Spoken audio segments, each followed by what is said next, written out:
Salam saudaraku, salam teman-temanku yang dikasihi oleh Tuhan. Saya menjumpai saudara di dalam 5 Minutes Enlightenment. Saudara, pernahkah saudara mendengarkan kata bertobat atau pertobatan? Lalu kira-kira apa esensi daripada kata pertobatan atau bertobat? Bagi saya, saudara, ketika mendengarkan kata ini, maka saya teringat kata yang namanya putar balik. Yang artinya pertobatan itu atau bertobat itu adalah hidup yang putar balik. Apa maksudnya, saudara?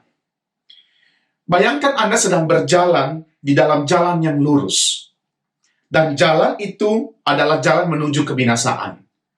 Tetapi di dalam perjalanan itu, saudara, ada kata hati, yaitu ada Roh Kudus yang berbicara kepada saudara, yang memberitahukan kepada kita bahwa itu adalah jalan menuju kebinasaan. Lalu langkah apa yang saudara lakukan? Tentunya putar balik. Berputar arah. Maka menurut saya, itu adalah pertobatan. Berputar haluan.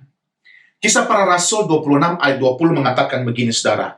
Tetapi mula-mula aku memberitakan bahwa mereka harus bertobat dan berbalik kepada Allah, serta melakukan pekerjaan-pekerjaan yang sesuai dengan pertobatan itu.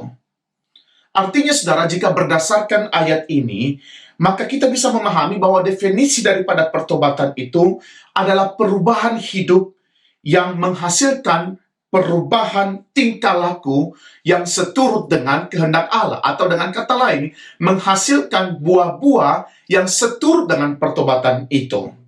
Pertanyaan yang perlu kita renungkan, saudara, adalah apa tujuan saya bertobat? Apa tujuan saya atau apa tujuan hidup saya berbalik atau putar arah dan berjalan di dalam jalannya Tuhan? Saudara, kita bertobat itu bukan karena kita takut hukuman neraka.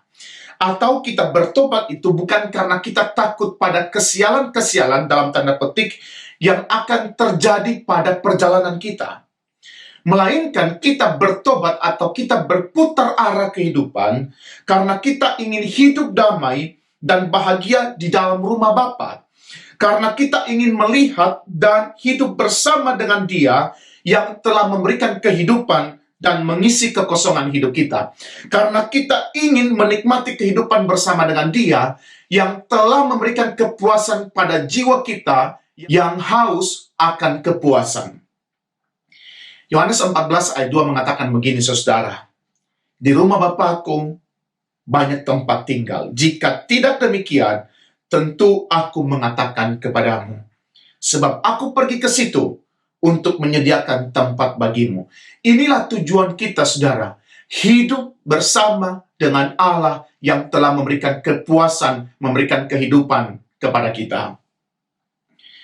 Tetapi, saudara, sekalipun Kristus begitu jelas memberikan pesan seperti ini, seringkali kita manusia ini merasa aman-aman saja di dalam keberdosaan kita. Merasa aman-aman saja di dalam kehidupan kita yang lama. Kenapa demikian, saudara? Oleh karena keberdosaan itu membuat kita kehilangan kesadaran bahwa kita adalah manusia berdosa. Keberdosaan itu membuat kita menjadi orang yang kehilangan kesadaran bahwa kita membutuhkan jalan menuju ke rumah Bapa. Maka menurut saya, saudara, menemukan kesadaran diri sebagai seorang pendosa adalah sesuatu yang perlu kita minta terus kepada Tuhan, agar kita sadar bahwa kita ini adalah manusia yang lemah, yang penuh dengan dosa, dan kita merindukan jalan kehidupan di dalam Kristus. Pertanyaan selanjutnya adalah bagaimana saya tahu saya ini sudah bertobat, saya ini sudah mengalami Kristus? Bagi saya begini, saudara, sebagaimana dosa memiliki efek sosial di dalam kehidupan kita, maka seharusnya pertobatan itu punya efek sosial juga yang bisa dinikmati oleh orang-orang yang ada di sekitar kita. Minimal keluarga kita lah, yang artinya buah dari pertobatan itu bisa dinikmati dan bisa dilihat oleh orang-orang yang dekat dengan kita. Apa yang kita sudah dapatkan itu bisa dirasakan oleh orang-orang yang ada di sekitar kita. God bless us.